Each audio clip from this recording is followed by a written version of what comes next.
पहले ही हमें प्रॉमिस किया था कि मैं 1 बजे तक का समय दूंगी, लेकिन समय काफ़ी हो चुका है तो उनको जाना भी है। रिक्वेस्ट करने के बाद वो हम सबके बीच में रुक गई।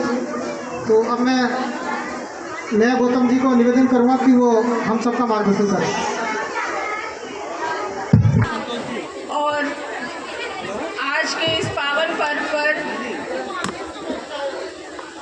अम्बेडकर सेवा समिति सेवानगर गाजियाबाद ने मुझे यहाँ पर आमंत्रित किया। सबसे पहले मैं उनका आभार व्यक्त करती हूँ और आशा करती हूँ कि ज़ोरदार तालियां बजाकर उनका उत्साहवर्धन हम सभी करेंगे कि उन्होंने इतना अच्छा कार्यक्रम आज हम लोगों के लिए प्रस्तुत किया और जिसके लिए वो पूरे महीने भर से भी ज़्यादा समय से लगातार लगे हुए थे। इसके बाद मैं धन्यवाद करती हूँ सभी सभा में उपस्थित सभी जनों का, जहाँ महिलाएं, बच्चे, बुजुर्ग, युवा सभी पूरे उत्साह के साथ बढ़ चढ़कर भाग ले रहे हैं। और भारतीय संविधान के निर्माता, पूरे विश्व में भारत को पहचान दिलाने वाले, भारत का मान बढ़ाने वाले बाबा साहब को मेरा कोटि कोटि नमन, सादर प्रणाम। और जब भी बाबा साहब का नाम लेते हैं तो कुछ एक पंक्ति मेरी ज़ुबान पर आ जाती है। जब जब मेरे बाबा का नाम आता है, जब जब मेरे बाबा का नाम आता है, मेरे चेहरे पर एक अनोखा रुआब आता है।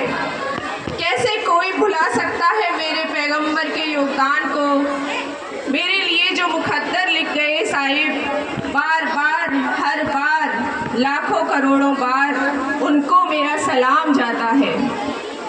जय भीम। बच्चों की आवाज नहीं आ रही है। जय भीम, जय भीम। और जो आज इतने सुंदर सुंदर सांस्कृतिक कार्यक्रम बच्चों ने यहाँ प्रस्तुत किए, उसने तो इस प्रोग्राम में 4 चांदी लगा दिए। इस सांस्कृतिक कार्यक्रम को करवाने वाले टीचर्स, KS मेमोरियल स्कूल की म्यूजिक टीचर जो पहले भी बहुत अच्छी प्रस्तुति देती रही है, इस बार उन्होंने फिर अपने झंडे गाड़ दिए। बहुत बहुत साधुवाद की पात्र हैं। Congratulations and keep it up. और इसके अलावा और भी टीचर्स साइड में बच्चों का उत्साह बढ़ा रहे थे, उन्हें बार बार तैयार कर रहे थे, उनकी ड्रेसेस बदल रहे थे। इतनी क्रिस्पी प्रस्तुति थी। हाँ, राखी मैडम, अगर आप मुझे सुन रही हैं तो अपना हाथ हिलाएं। हाँ, वेरी गुड। राखी मैम ने बहुत ही मेहनत की और क्योंकि मैं भी एक शिक्षिका हूँ तो मुझे पता है कि बच्चों को तैयार करने में, उनसे प्रस्तुति करवाने में कितनी मेहनत लगती है। और उनकी एक एक प्रस्तुति, एक एक पब्लिक स्कूल, प्राइवेट स्कूल, नामी प्राइवेट स्कूलों की प्रस्तुतियों को फेल करने वाली थी। और मतलब मुझे कभी मौका मिला तो मैं आप लोगों को बुलाऊंगी अपने स्कूल में और आप आइएगा अपना प्रस्तुति देने के लिए। Thank you so much. और जैसा कि आप सभी जानते हैं कि मैं नेहा गौतम, प्रवक्ता राजनीति शास्त्र, और राजनीति शास्त्र में भी मेरा प्रिय विषय संविधान में, जिस पर हमेशा ही बात करती हूँ और आज भी उस विषय पर मैं कुछ प्रकाश डालना चाहूँगी।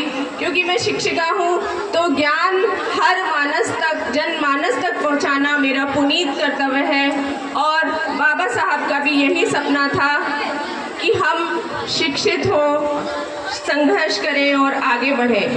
तो मेरे साथ साथ सभी लोग आगे बढ़े, मेरी युवा पीढ़ी और मेरे बच्चे वो सभी प्रगति करें।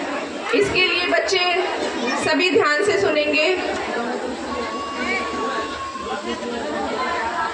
हमारा भारत का संविधान प्रारंभ होता है भारत की प्रस्तावना से और पहला ही शब्द है हम भारत के लोग।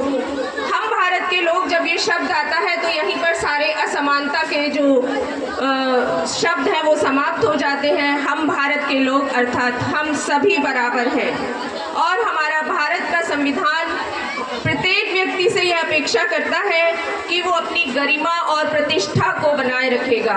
गरिमा और प्रतिष्ठा, ध्यान से सुनने वाले शब्द हैं। गरिमा और प्रतिष्ठा हमारे हाथ में होती है हमारा बनाना, कि हम किसी की बेवजह चापलूसी ना करें, हम बेवजह किसी के पीछे ना लगे, हम अपने वजूद को इतना बुलंद कर दे कि एक शेर भी है कि खुद ही को कर बुलंद इतना कि खुदा हर बंदे से खुद पूछे कि बता तेरी रज़ा क्या है।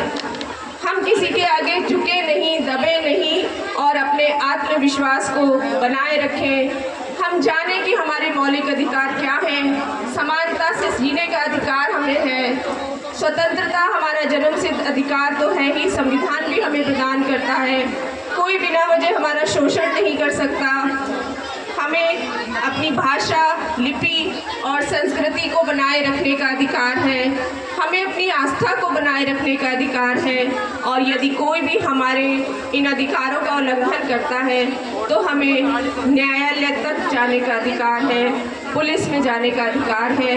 इतनी सी भी अगर जागरूकता हमारे अंदर आ गई, इतने से भी अधिकारों को यदि हमने पहचान लिया तो कोई ताकत नहीं है कि जो हमारा शोषण कर पाएगी और हमें आगे बढ़ने से रोक पाएगी।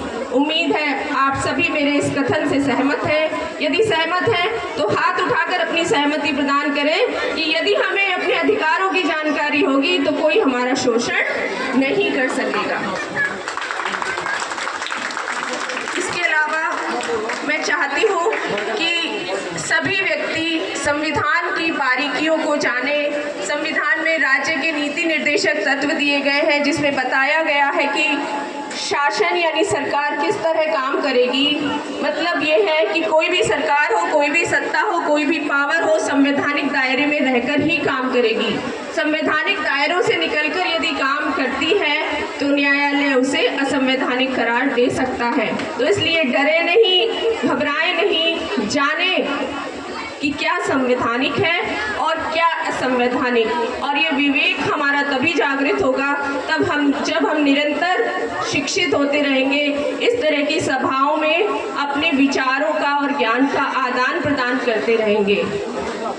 तो आज का ये कार्यक्रम बहुत ही सुंदर था और इसके लिए मैं फिर से एक बार समिति के सदस्यों को बधाई देती हूँ और यहाँ आए प्रत्येक व्यक्ति के जज्बे को सलाम करती हूँ कि इतनी गर्मी और इतने संडे को सबको बहुत सारे काम होते हैं फिर भी यहाँ पर आए।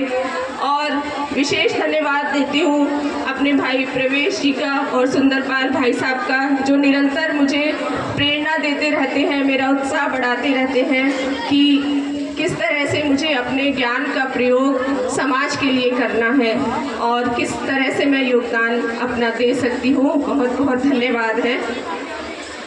और अंत में कुछ पंक्तियों के साथ ज़्यादा समय ना लेते हुए मैं अपनी वाणी को विराम दूंगी। मेरे देश की रगों में बहता है लहू बाबा साहब के संविधान का। संसद हो गई अटल, न्याय व्यवस्था हो गई अचल, मेरे साहिब के संविधान से।